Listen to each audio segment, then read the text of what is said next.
ബി.ജെ.പിയുടെ പിന്തുണയില്ലെങ്കിൽ കോൺഗ്രസിന് ഒരു ജനകീയ സമരം ഏറ്റെടുത്ത് നടത്താൻ കഴിയില്ലേ?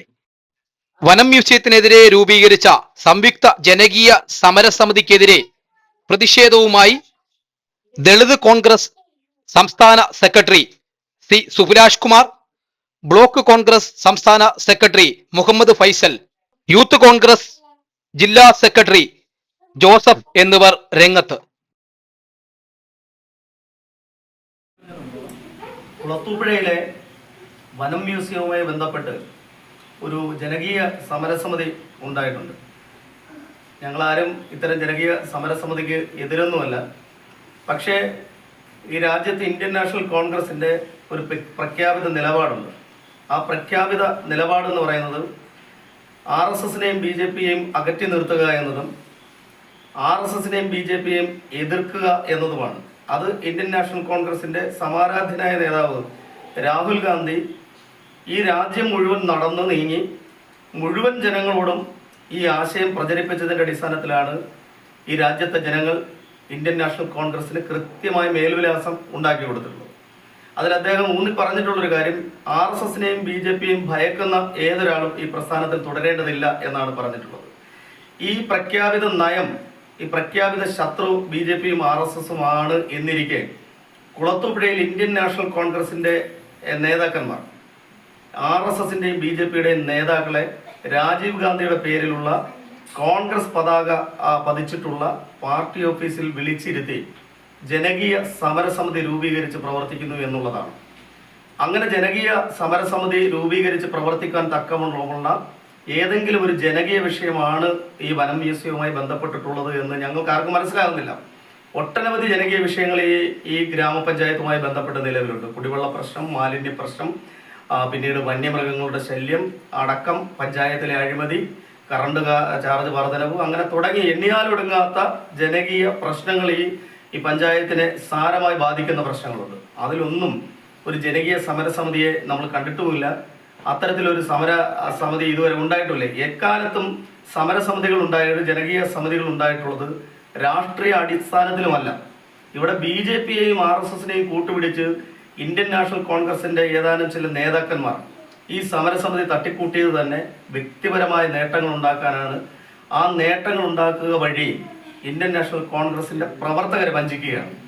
ഇത് RSSനും BJPയുടെയും സമര അംഗങ്ങളെ ഇതിന്റെ പങ്കാളികളാക്കുക വഴി ഈ സമരത്തിന് വരുന്ന കോൺഗ്രസ് പ്രവർത്തകർ RSSനും BJPക്കും ഒക്കെ ജയ് വിളിക്കേണ്ട, അവരുടെ സമരത്തെ വിജയിപ്പിക്കേണ്ട ഗതികേടിലാണ്. ഇത് ഞാൻ പാർട്ടിയുടെ ബ്ലോക്ക് പ്രസിഡന്റുമായും മറ്റു ഉന്നത നേതാക്കന്മാരുമായിട്ട് സംസാരിച്ചിട്ടുണ്ട്. ഏതെങ്കിലും തരത്തിലുള്ള പാർട്ടിയുടെ അനുമതിയോ അഭിപ്രായമോ അല്ലെങ്കിൽ മണ്ഡലം കമ്മിറ്റികൾ വിളിച്ചു ചേർക്കുകയോ പ്രവർത്തകരുടെ വികാരമോ പ്രവർത്തകരുടെ അനുവാദമോ അല്ലെങ്കിൽ ഏതെങ്കിലും തരത്തിലുള്ള ചർച്ചകൾ ഉണ്ടായിക്കൊണ്ടല്ല ഇത്തരത്തിലൊരു സമരസമിതി രൂപീകരിച്ചിട്ടുള്ളത്. അങ്ങേയറ്റം ഈ രാജ്യത്ത് രാഹുൽ ഗാന്ധി ഉണ്ടാക്കിയിട്ടുള്ള ഒരു ആശയത്തെ, അങ്ങേയറ്റം ഇന്ത്യൻ നാഷണൽ കോൺഗ്രസിന്റെ പ്രഖ്യാപിത നയത്തെ അങ്ങേയറ്റം അവഹേളിക്കുകയും രാഹുൽ ഗാന്ധിയെ അപമാനപ്പെടുത്തുകയും ചെയ്തിരിക്കുന്ന ഒരു സാഹചര്യമാണ് നിലവിലുണ്ടായിരിക്കുന്നത്.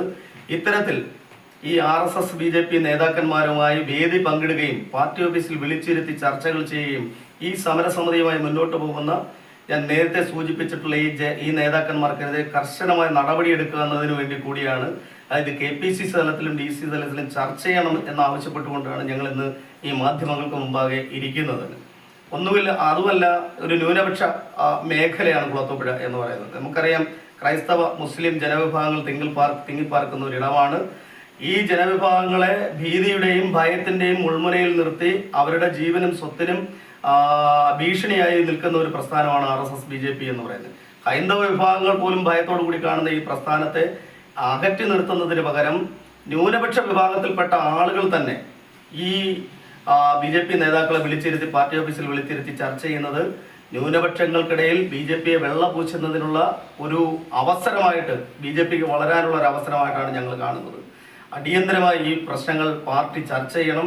ഇത്തരം കെടുകാര്യസ്ഥത, മണ്ഡലം പ്രസിഡന്റ് പഞ്ചായത്തിലെ ഒരു മുഖ്യ പ്രതിപക്ഷ പാർട്ടിയാണ്, 7 സീറ്റുള്ള പാർട്ടിയാണ്. UDFന് 8 സീറ്റുണ്ട്. പഞ്ചായത്തിലും പ്രതിപക്ഷ പാർട്ടി എന്നുള്ളതിൽ സ്വന്തം നിലയിൽ സമരം ചെയ്യാൻ കഴിയാതെ മറ്റ് കക്ഷികളുടെ സഹായം തേടിയിരിക്കുന്നത് അങ്ങേയറ്റം എന്താണ് പറയുന്നത്, നാണംകെട്ട സമീപനവും മറ്റ് വ്യക്തിഗത താല്പര്യങ്ങൾക്ക് വേണ്ടിയിട്ട് കൂടിയാണ് എന്ന് ഈ അവസരത്തിൽ ഞങ്ങൾ ആരോപിക്കുകയാണ്. ഇതൊന്നുമല്ല എന്ന് ഈ നേതാക്കന്മാരെ ജനകീയ പ്രശ്നങ്ങൾ ഇതൊന്നുമല്ല. ജനങ്ങൾ അനുഭവിക്കുന്ന ഒട്ടനവധി പ്രശ്നങ്ങളുണ്ട്. ആ ജനകീയ വിഷയങ്ങൾ സ്വന്തം നിലയിൽ ഏറ്റെടുത്ത് സമരം ചെയ്യാനുള്ള മനസ്സ് ഒരു തൻ്റെയിടവും കൂടി ഇന്ത്യൻ നാഷണൽ കോൺഗ്രസിന്റെ 2 മണ്ഡലം പ്രസിഡന്റുമാരും സീനിയർ നേതാക്കന്മാരും കാണിക്കണം. കോൺഗ്രസ് പ്രവർത്തകരെ വഞ്ചിക്കുന്ന, ചതിക്കുന്ന, കബളിപ്പിക്കുന്ന ഈ ഇത്തരം സമീപനത്തിൽ നിന്ന് പിന്മാറണമെന്നും കൂടി ഞങ്ങൾ ആവശ്യപ്പെടുകയാണ്. കോൺഗ്രസിലെ പടലപ്പിണക്കം വീണ്ടും മറനീക്കി പുറത്തു വരികയാണ്. ന്യൂസിന് വേണ്ടി റിപ്പോർട്ടർ ശരത്ത് കുളത്തൂപ്പുഴ.